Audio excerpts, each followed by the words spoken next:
Wayne is recording the meeting. I hope everyone's enjoyed our session so far. This is session 301 with Dan Wazalowski and John Kowalski. I already apologize to them in advance in case I screwed up their names, but they are going to be presenting on the journey to safety, performance, and excellence. And before we get started, I'm just going to give you all a little background about Dan and John. Dan has had the privilege of leading environmental health and safety functions for three iconic Pittsburgh area-based companies, including his current role as Global Director for the Elliott Group for Environmental Health and Safety. In his 40-year career, he has diverse experience in EHS management, including areas of occupational safety and health, human performance, EHS management systems, EHS organizational transformation, and environmental management and sustainability. He has a passion for coaching and enabling teams to achieve excellence and for providing solutions to complex challenges, integrating technical business, regulatory, project management, and leadership skills.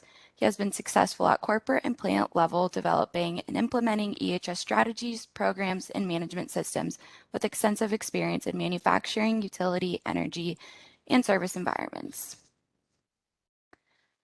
John grew up in a small town outside of Pittsburgh. He worked as a union laborer in a steel mill to help pay for his education. He graduated with a Bachelor's of Science in Nuclear Engineering from Penn State University. His career consisted of 45 years in safety. He's worked in nuclear safety for 10 years at the Beaver Valley Nuclear Power Plant in Shippingport, PA. He worked in industrial safety for 20 years at the Beaver Valley Nuclear Power Plant and worked for 15 years in human performance at Beaver Valley Nuclear Power Plant and coal, oil, gas, and hydroelectric plants in PA, Ohio, West Virginia, and New Jersey. After retiring in 2018, he felt a strong desire to help companies integrate human and organizational fundamentals into their existing safety management system to improve safety performance. So he started his own company, Safety Performance. And we just ask that you all stay muted during the presentation. And if you have any questions, you can just put them in the chat and we'll leave some time at the end of the presentation to go over them. And I'll turn it over to you guys. Okay. Thank you very much, Julia. Again, I'm Dan Wazalowski. We're going to talk to you a little bit about Elliott and our journey to safety, performance, excellence. Just starting out, I joined Elliott about 3 years ago and started looking at the safety programs here. And now on TF384. Somebody needs to mute their line. Anyway, was looking for a partner, consultant at that point to help us, and was particularly interested in someone with expertise in human performance tools. I knew John from, we both worked in the nuclear industry for quite a while, and we've been partnering ever since that over the last 2.5 years to try to deploy and implement human performance and what we call safety performance here at Elliott, as well as his partner, John Summers, has helped out as well.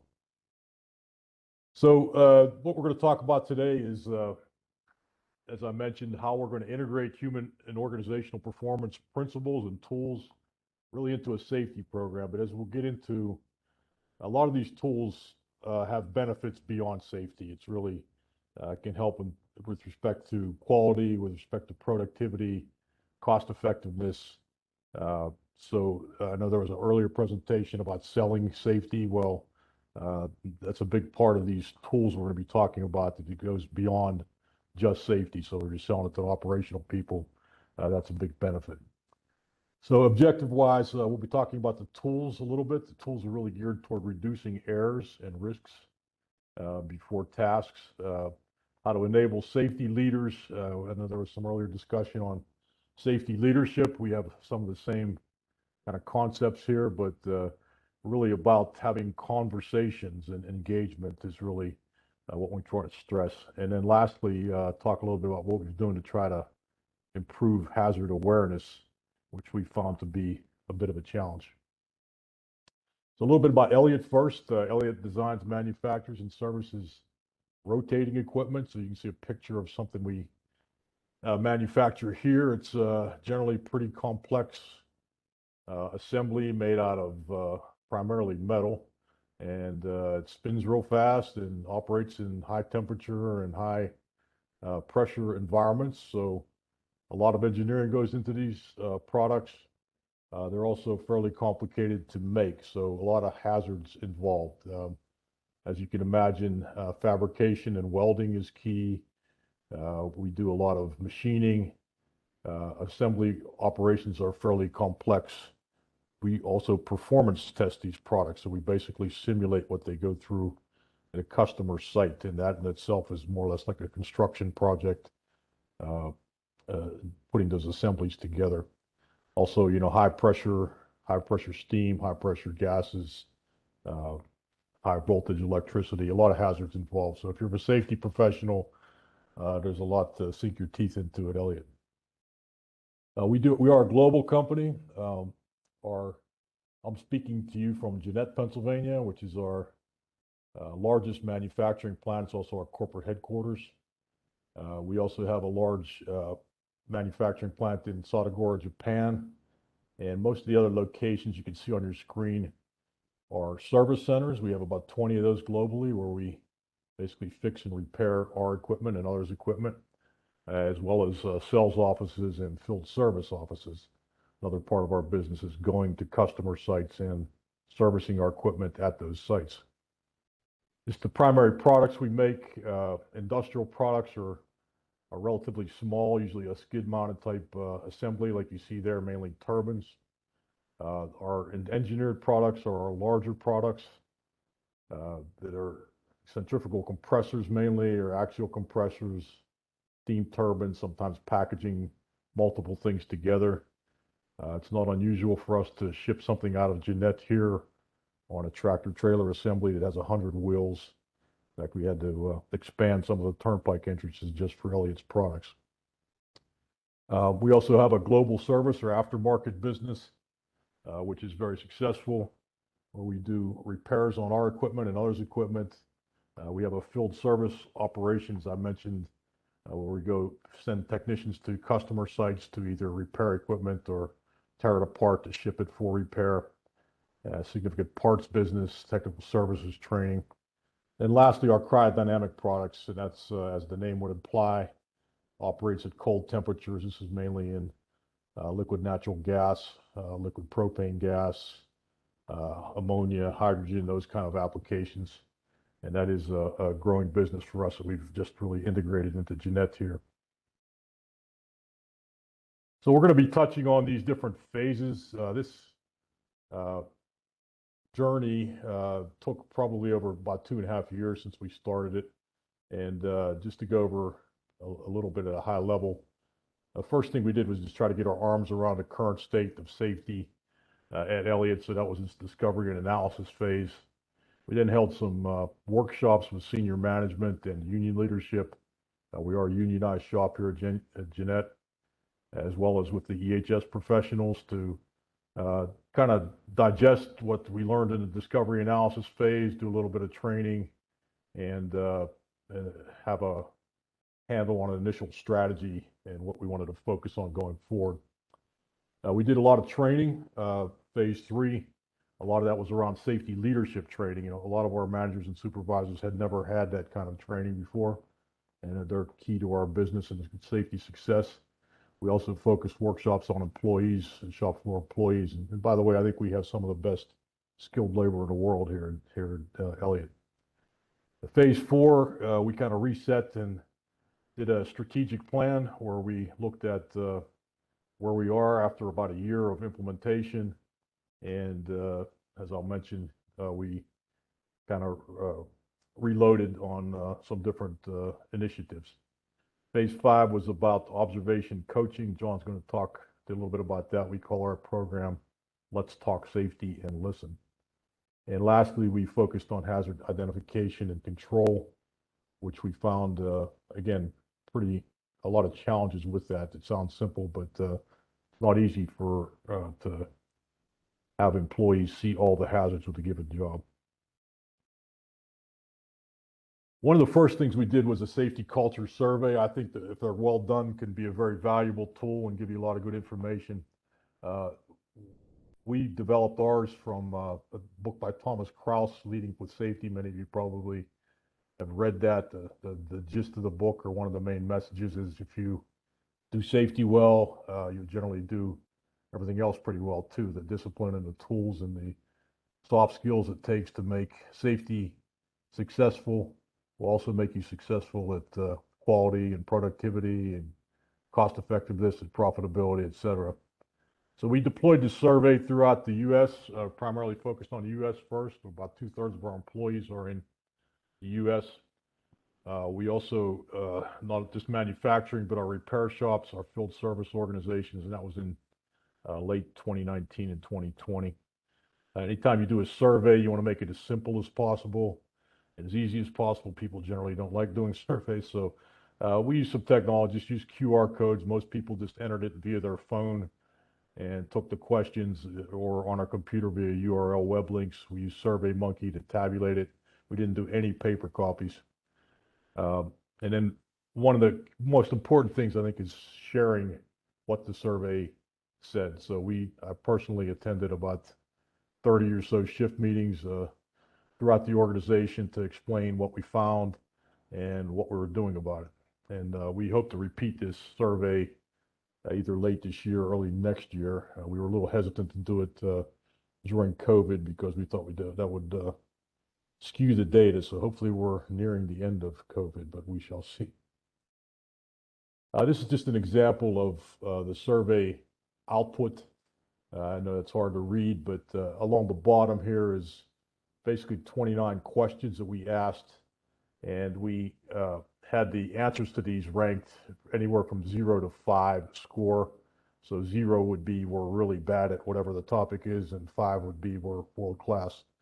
And you can see generally we scored pretty well. Again, this was back in 2019. Average score was about 3.7. But there were some areas that needed attention, and that's where we kind of focused our efforts going forward. So, for example, rewards recognition. We found out that especially the workforce didn't think we were really great at that. Pre-job risk assessments. Coaching was this one here. And then a few things around communication, either communication on the shop floor or communication of our strategy and where we're going with safety improvement. So again, good participation. I think that was largely the way we deployed this. We had about 68% of people. This is just Jeanette output we're looking at right now. We had other different cuts for the repair organization and field service. But we really got a lot out of this survey, and I think it was pretty well done and was a worthwhile exercise. So after the survey, and John and his team, he helped compile a lot of other information as well. They looked at, as part of that analysis phase, they looked at meeting minutes, our incident investigations. They did some tours of our plants and our service shops and did some observations, and basically compiled all that information and made some recommendations. And then we held a workshop with some senior leaders and the union leadership as well, and our EHS management team. And we settled on these 6 things to focus on. The first 3 were actually the primary focus. So we thought we could do a better job at focusing on learning from incidents, whether those are near misses or actual injuries and illnesses. Probably the second one was the key thing, was define expectations and reinforcing those expectations, how to coach, how to reinforce standards and expectations to improve safety. Job site conditions and housekeeping are something we're always focused on. And the last 3 are really kind of secondary, but they kind of flowed from the first ones. Alignment, if you do number 2 pretty well, I think it'll improve alignment between management and salaried and hourly employees. We did see some differences in the survey results between management and hourly. By the way, management scoring themselves a bit higher than hourly. Also improving our process for rewards and recognition. Primarily, we focused on recognition, not really tangible rewards or incentives. and I think that's been good. And then lastly, proactive performance measures. We haven't got that all figured out yet. I think there was an earlier presentation on that, but we have, I think, evolved in that area. At this point, I want to turn it over to John. John's going to talk to you a little bit about some of the content of the training with safety performance. Sure, Dan. It's been a pleasure working with Dan and the Elliott group. When we got there, we found that Elliott had a good safety culture. It wasn't bad at all. It was, in fact, it was on the upside. And what we helped Elliott do is get to the next level of safety performance. They mentioned in the beginning, I think my introduction, that I switched from safety to human performance midway through my career. That was you talk about selling things, and we talked about this morning, I think, about selling safety. How do you sell human performance? It was a tough sell, believe me, not only to the workers, but some of my safety peers. It was a tough sell. So I honestly believe that through human performance, we actually improved safety performance. So I changed it to safety performance, and it became a lot easier to sell, especially to the fossil stations, the coal stations, manufacturing at the LH station. So the word safety performance really dug in, and I'm going to talk to you about that a little bit here now. Safety performance fundamentals. There's really five key fundamentals. The first being people make errors. We are error producing machines. You make errors and I make errors. According to NASA studies, the average human being, which we are, make between 4 to 7 errors an hour. My wife tells me I'm above average. People make errors. So you got to remember that when some of the bad things happen. And sometimes some of the best people make the most grievous errors.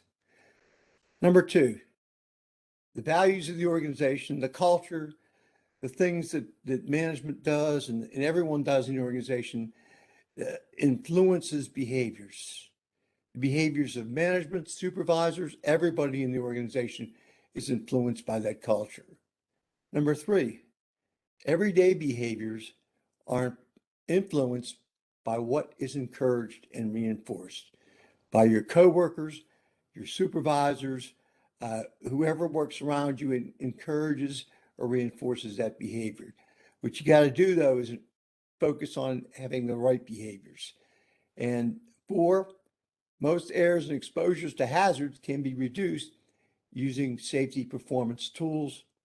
And lastly, events. We can eliminate events with hazard mitigation controls, defenses, having at least one defense in place because people make errors.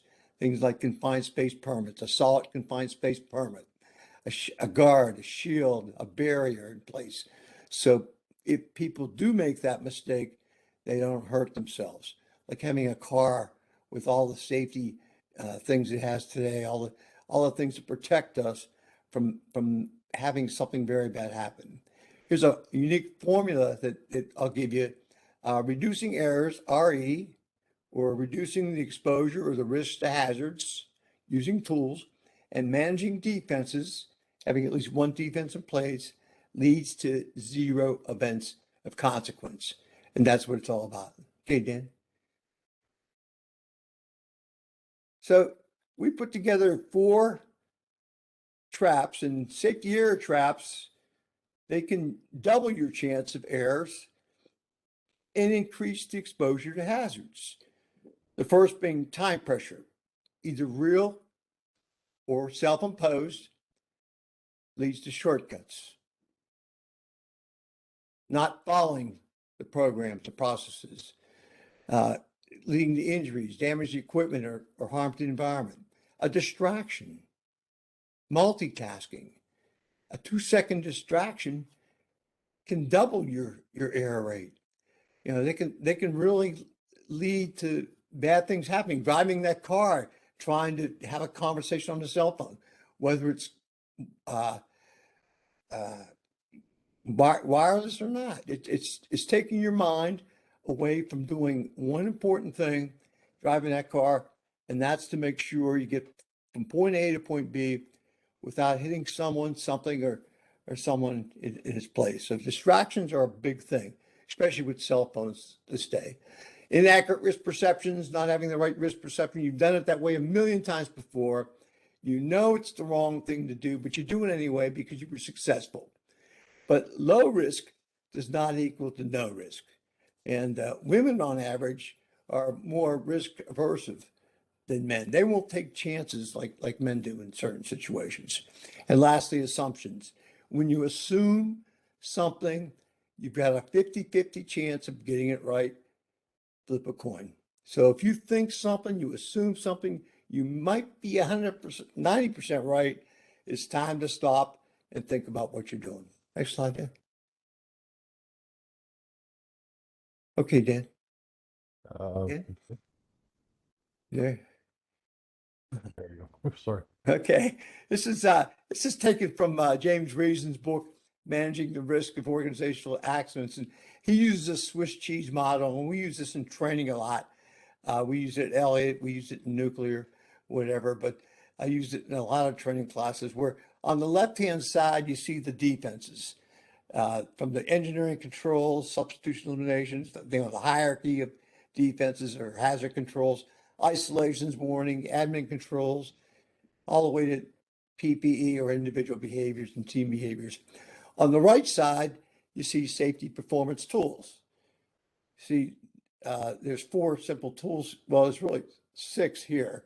Understanding and following rules, pre-job risk assessment, safer dialogue, the 2-minute rule, and we have stop work and effective communication, which applies to everyone. In the middle, you see the hazard. And sometimes the hazard makes its way through all those pieces of cheese to cause the event. Remember I said if we have just one piece of cheese that's solid, one solid defense, one solid confined space permit, one solid lockout tagout, one solid barrier as a defense, then when people on the right make mistakes, it won't lead to an event. Next slide. These are the tools that Elliott had. It all starts with understanding and following the rules. Elliott had an opportunity to upgrade their handbook, and we helped Elliott with that. And it's a very well written handbook. And Dan and his team did a good job of updating the handbook. Not only updating it, but sharing it and training all the folks to understand it. Having those rules, understanding and following them, make them simple so people can understand. On the upside of that, on the upper left-hand side, you see pre-job risk assessment. I really like this because Elliott called it not a pre-job brief, but a pre-job risk assessment, where we're assessing the risk of the hazards that associated with the job. I thought that was a double plus. On the right-hand side, upper right-hand side, Elliott had a 2-minute rule. Taking 2 minutes to stop and think about your surroundings, do a 360 to make sure you're ready to go. They put together a very simple process to make that happen. And one of the stronger things we found out through the survey is the workers really like the stop work policy. You know, they felt they had the ability to stop work, and that was very strong. And again, effective communication. So these are the 5 basic tools that Elliott has. You don't need a lot of tools, but the 5 basic ones really, really will apply. Dan?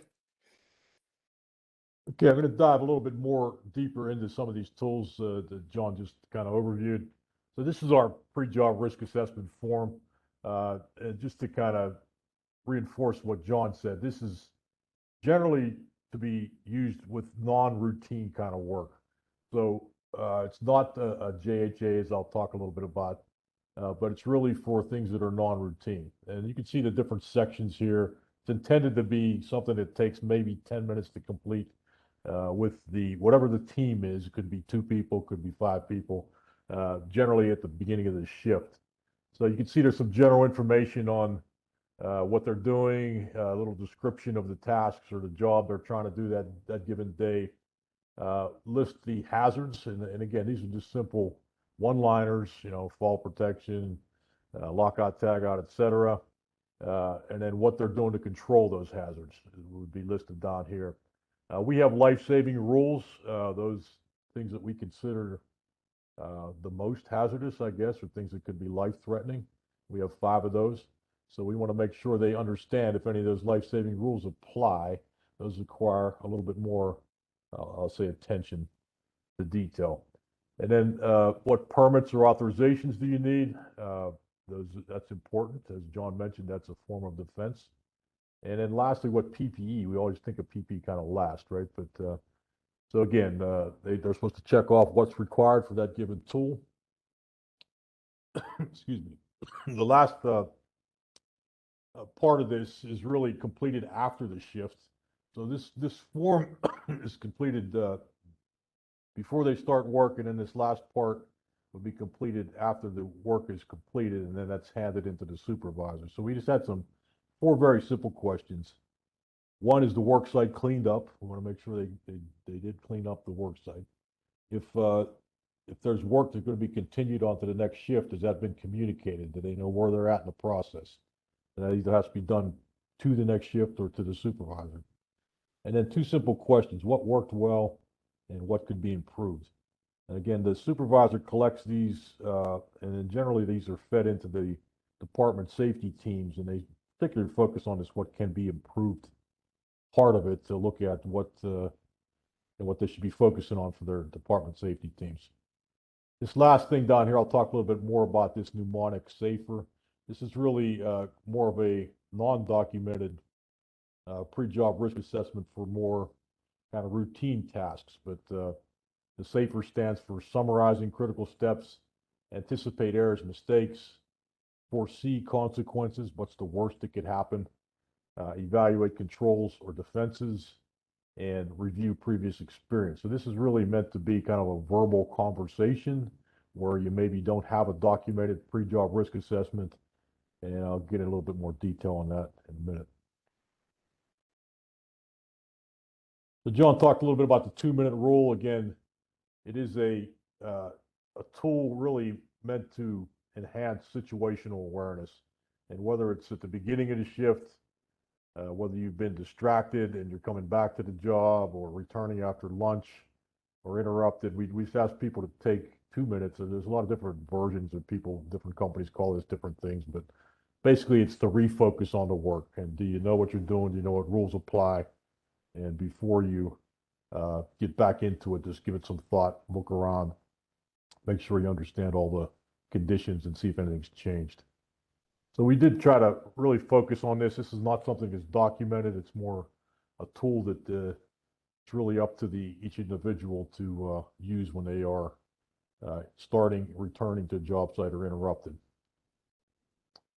We use JHAs. That's not necessarily a safety performance tool. A lot of people have used it over many years, and Elliot's the same way. Our recent focus has really been at updating these, and it really is a means for employee engagement, and department safety teams have led this effort. I think we have, I don't know, several hundred of these that have been updated over the last year or two.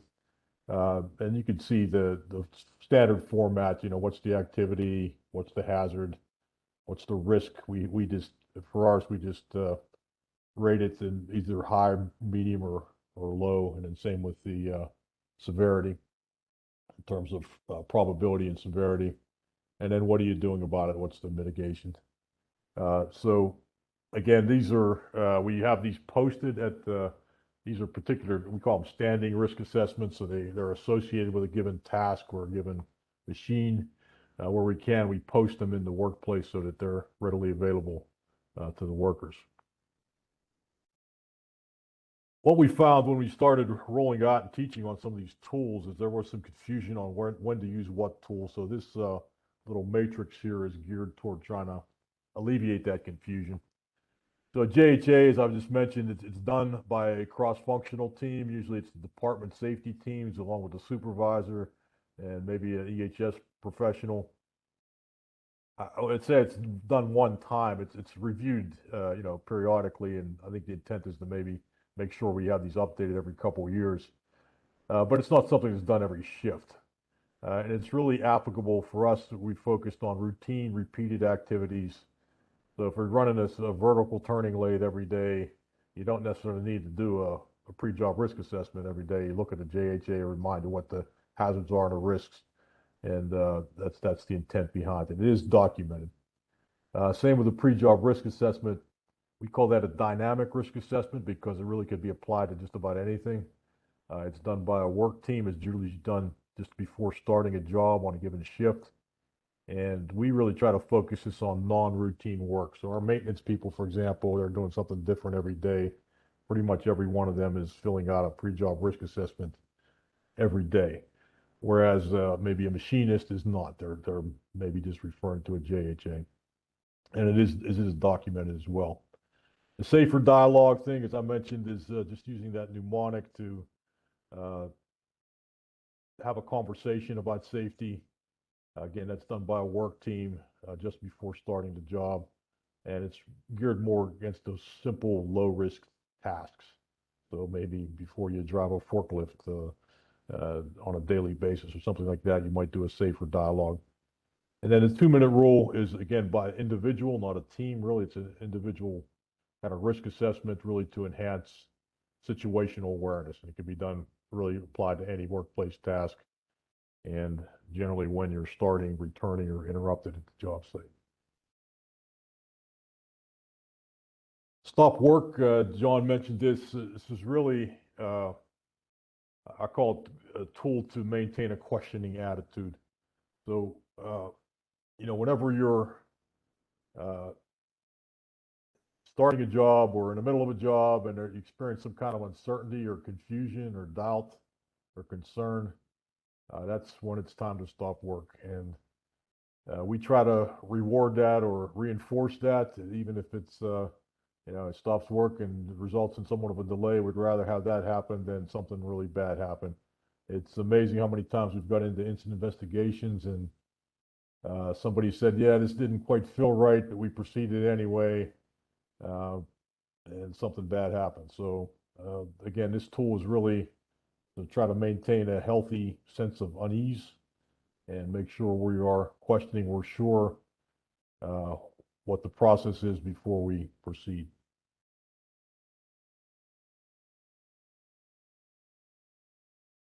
John mentioned understanding and following rules as well. We have a lot of rules in our workplace, work instructions, standard operating procedures, job aids, handbooks, etc.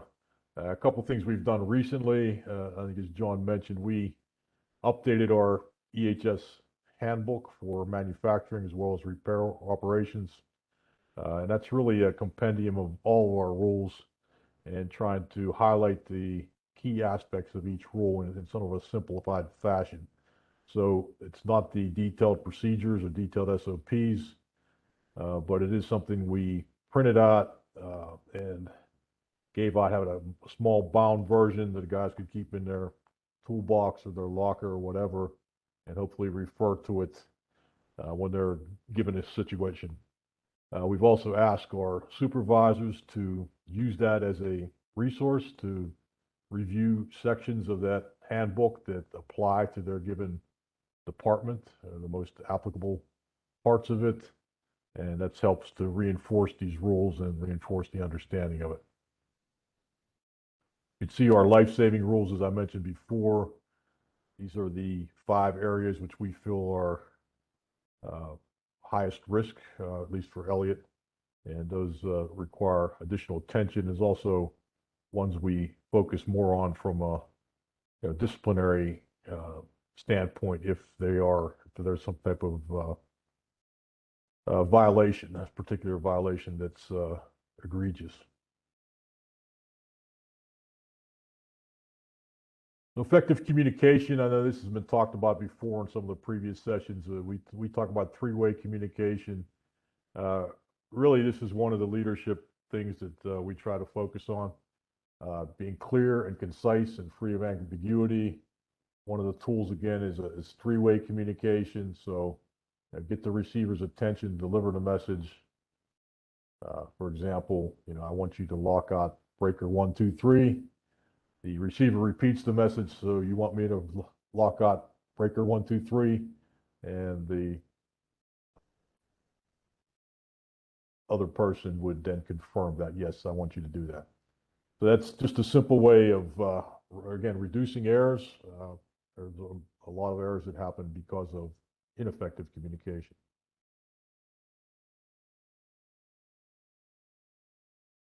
So one of the things we also focused on is safety leadership skill training. We had about a 4-hour session on this for all of our supervisors and managers during the first year we rolled this out. And these are kind of the 4 areas which we focused on: how to lead by example, how to engage people, how to communicate effectively. And then John's going to go into some detail on the 4th one is talk safety and listen. It's kind of our observation program here. But we found that a lot of our supervisors and managers had never really had safety leadership training before. So I think this was helpful in upping our game, because obviously supervisors are absolutely critical to driving the safety culture you want. So again, this was like a 4-hour session that John and his team helped us develop, and we deployed, I think it was late 2019, early 2020. One of the things we did in late 2020 was, again, take another look at where we are, and we developed a strategy, which piece of which is shown here. But basically, we got EHS and the operations management team and the union leadership back together, held a session. I think it was about a half-a-day session. And what came out of that with 3 focus areas and 15 objectives. And we put that in kind of a, you're familiar with ISO 45001 safety management system. That's kind of the way this is formatted. So 3 focus areas, those were leadership and employee engagement, having a learning organization, and risk identification and mitigation. And then under each of those focus areas, we had objectives. So 15 total objectives that was intended to be focused on during the following year and maybe a little bit after that. And then actions associated with those objectives. And then, of course, accountability: who's leading it, who's supporting it, what the schedule is, how we're managing or how we're measuring the progress, and then whatever the target is. So I just wanted to show this kind of format because I think it was pretty useful. Now we track this in monthly. Each of our organizations, the manufacturing, the field service, and repair, have periodic central safety committee meetings, and that's where all this is tracked to make sure we're making progress. The thing important about this, Dan, if I can interject, if you go back one slide, is we looked at the gaps in performance under the objectives, and the team put together some key actions to take, and the metrics were really positive. They were leading, I think, and that was very positive, this exercise. Thanks, Dan. Yep. Okay. I'm going to turn it back over to you, John. You're going to talk a little bit about the Thank you, sir. talk safety. Thanks, Dan. So let's talk safety and listen. We talked to several folks at Elliott, and some of them didn't want to observe or didn't want to be coached. So we sat down, thought about it, and said, well, let's talk safety and listen. Who doesn't want to talk safety and listen? So when you see things, 3 things can happen. You can do nothing, and that's the worst you can do, because you'll get the same results. You can correct with authority, which you'll get immediate results, but maybe not long term. Or you can talk safety and listen. It's more palatable to talk safety and listen, especially the listening part. You can recognize and reinforce the safe actions, identify any improvement opportunities, if any, and look for any challenges to safety or equipment safety. Okay, Dan. So let's talk safety and listen. What makes a good safety observation?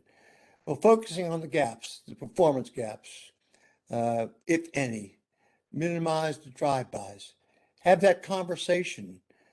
It's a balance between talking and listening. You should listen twice as much as you talk. My grandmother used to say, you got 2 ears, John. So you should listen twice as much as you talk. So listening is a very important skill to build that trust and respect. Okay, Dan. and agree upon the facts. Only the facts, no inferences, just stick to the facts. Next slide. Who benefits from all these conversations? Well, the observer does, the person observing does, because it reinforces the safety rules that are going on, looking at work performed versus work that should be and work that's actually performed. So you go back to the safety rules and reinforce those rules. Individuals get a chance to voice their opinion when you get to the listening part, and the safety committee can look at this data and say, hey, look at these safe actions. There's a couple improvement opportunities here or challenges that we need to work on. Next slide. So we coach that when you talk about safety, just don't say you work safe, have a safe day. Be specific on the behaviors. Hey, you did a nice job keeping your eyes on the task. Because as we both know, it takes only a second to be distracted and something bad can happen. Then pause and listen. Hey, stay clear of the moving parts was good. I like that. You reduced the potential for being cut or pinched. Be specific. Why it was important. Then pause and listen. Hey, I like the way you kept the tools and material away from the machinery so nothing rolls in and gets kicked back. That's a very good safety action. Then pause and listen. When you identify a safe work practice, be specific about the consequences of not working safe and how you prevented an injury. Next slide. If you're looking for any improvement opportunities, ask open-ended questions. Hey, help me understand. Help me understand. Are those the best gloves for the task? It's a great opening question. Help me understand. Is this the best way to do the task? Then pause and listen, especially in these questions. They're open-ended. Is there a better way of doing this task? You probably know, but ask. You probably find out things you never would have thought about. Then pause and listen. Hey, what's the standard? Then pause and listen. If you don't know, then agree to follow up and look up the standard and get back to the person. Okay, Dan. We use these dynamic learning activities. You know, Benjamin Franklin once said, "You tell me, and I'll forget. You teach me, and I might remember. You involve me, and I learn." So we use this technique. Let's talk safety and listen with 4 key points in it with supervisors. And you see something, you say something. You see something, what do you see? Look for 2 or 3 safe practices. What are the hazards, if any? Improvement opportunities. What are the rules? Are there any challenges to equipment or materials, if any? See something, say something. Listen to understand, then summarize and give thanks and ask if they have any questions. We put together a simple observation program in coaching. Next slide. We used videos. We used some of the stuff that Tiffany used early from the construction OSHA standard videos. Next slide. This is just showing It's just showing a construction guy doing some grinding, and we use that in class. We use videos like that in class and pictures like that in class to discuss situations. We also put the scenarios together for supervisors where they get to talk and coach and listen to the others. It was a lot of fun. I believe they learned a lot. Okay, Dan. as John mentioned, we try to use dynamic learning activities and kind of workshop exercises as much as we can in training. That's where I think people get the most out of training, is when they're involved in it and they're asked to participate. And I think that worked pretty well. It's kind of like a safe environment to do that in a classroom, and then they hopefully go out in the shop and interact with their folks in a better way. So one of the last things we focused on really last year in 2021 was hazard identification and control. One of the things we found out, we did have an increase or improvement in using pre-job risk assessments after we did the training on that, but we did also find out that sometimes people weren't always seeing all the hazards and weren't identifying them on the pre-job risk assessments. And usually we found that out when we were doing some type of incident investigation. So we thought an area to focus on was hazard identification and control. Again, John helped us put together some training on that, and I'll just touch on some of the highlights. We really focused on where Elliott was having issues. And, we look at safety data a lot of different ways. This is kind of looking at it from our injury mechanism standpoint. But if you look at from a Pareto standpoint, we did this kind of analysis that the bulk of our incidents fell in one of these categories. Either people being struck by something, they were contacted with something, caught in or between, loss of process control, or maybe we pressurized fluid released, slips, trips, and falls, and then overexertion was also a factor in the number of incidents. So these were over a 4-year period looking at our recordables and major near misses. We also looked at causal categories and that kind of thing.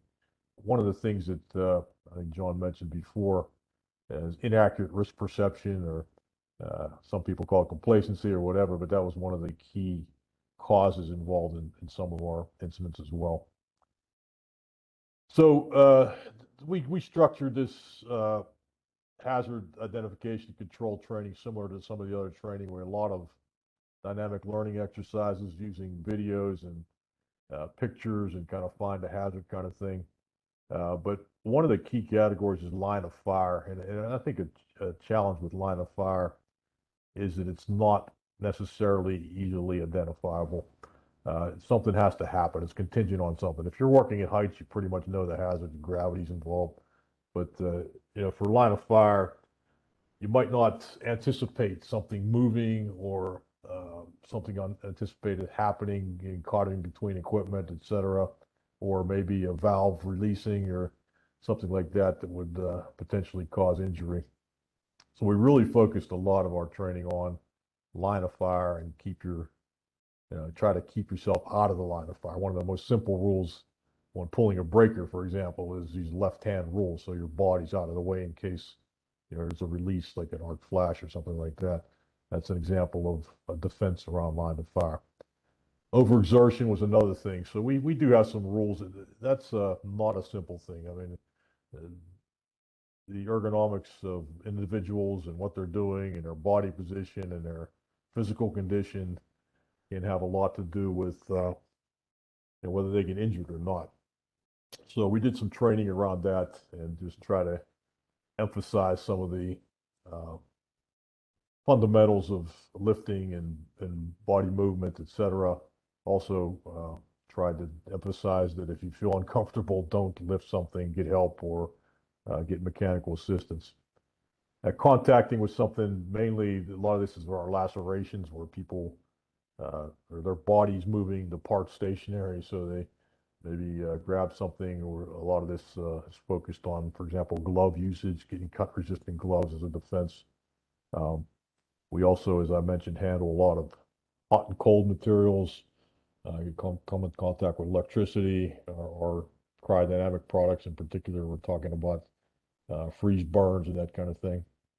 And then slips, trips, and falls. A lot of that's housekeeping related, making sure walking surfaces are clear. And then we've had a few pretty significant incidents where people have fallen. Working at heights, we enforce 4 foot as requiring fall protection. We have had a few incidents of people just over that didn't think it was necessary and ended up burning them. So again, focusing on those hazards. So I'm going to try to wrap things up here, just kind of where we are on our journey. We try to touch on, give you kind of little bits and pieces of some of what we've done over the last couple of years without going into a lot of detail. But we did have I know incident rates aren't everything. In 2020, when we were rolling a lot of this stuff out, we did have a record year, and I think this was partly because we're just gathering more attention on safety in general and rolling out some of these tools. So again, that was the best year for Elliott ever in terms of incident rates. I understand those are not always a great predictor of safety. We did see some drift in those rates in 2021. I think COVID itself presented a lot of challenges. Could probably have a separate presentation just on that. But in terms of taking resources away to manage COVID, having some of the workforce out either because they were quarantined or positive, and having to manage around that, not being able to bring people together in groups to do training or communication, travel restrictions that hurt some of our distributed operations like field service and repair, where our people couldn't travel and get face time. And then just general, fatigue, COVID fatigue. I think that we've seen that as a challenge from a safety standpoint. We did increase recorded task observations. I know numbers aren't everything, but we have a separate software platform that we use for EHS, and we record what we call task observations. That's really where somebody's interacting with an individual that's performing a specific task, as opposed to we have another classification called hazard identification, which is just where somebody sees the hazard and identifies it, and oftentimes we'll have an action to do something about that hazard. That's part of our Let's Talk Safety and Listen rollout that John went into some detail on. I think that's been pretty successful. We've seen use of pre-job risk assessments improve. As I mentioned, when we first rolled this out in 2019, we were getting, I think, too many of them done, quite honestly. They were doing them for routine stuff, and they were basically pencil whipping some of them. So we refocused that recently, where we've now targeted it and made it clear that those risk assessments are really supposed to be done for kind of non-routine work, and kind of left it up to each department to make that call when these assessments are necessary. And I think the result has been an improved quality of those risk assessments and hopefully improved effectiveness. Probably the most important thing I've seen over the last couple of years is our PSIFs or SIFs have been reduced by over 50%. So these are the more serious events or potential events. We look at every incident we have, whether it's a first aid, whether it's a near miss or major near miss or recordable or days away, not just from the perspective of what the consequence was, but what the consequence could have been had something a little bit different happened. If maybe it was a little bit different timing or a little bit different space. So we do classify them in our EHS information system as PSIFs, and that requires a greater level of investigation, requires a report out to include the CEO. We really do try to take those events very seriously, but those have been significantly reduced over the last couple of years. I think another thing has been just through these principles, we've improved the quality of our incident investigations. So less focus on blame of the individual. I think a couple of years ago, you'd see a lot of the guy was just complacent kind of thing, but now you'll see more focus on organizational weaknesses. We need to change a procedure. We need to do better training in this regard. We need better tools, that kind of thing. So I think we're really getting better at identifying root causes. We use a 5 Why tool here. We've done a good amount of training and use of that tool, and I think that's helped out as well. We continue to spread the word globally. As I mentioned, our initial focus was primarily in the U.S. We are sharing some of this training internationally, and we continue to roll that out.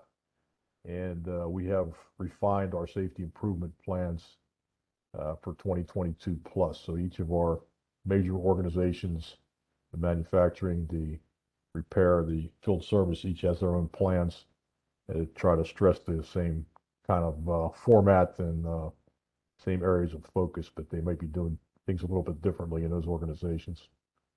And lastly, not mentioned here, but I mentioned it earlier, I think we're looking to redo our safety culture survey to see if we've hopefully made progress in regard to that. I think it's a pretty good tool if it's well done in being kind of maybe it's a lagging indicator, but it's a pretty good one on how you're doing safety, how people perceive safety in your organization.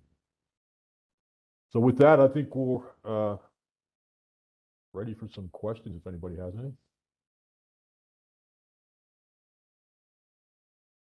Thank you both. That was a great presentation. If anyone has any questions, they can come off mute and ask or put it in the chat.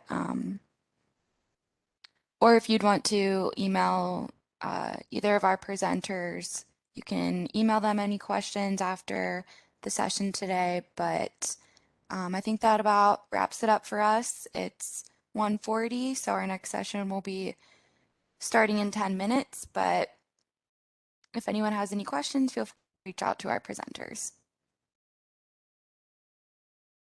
Thank you much. Thank you.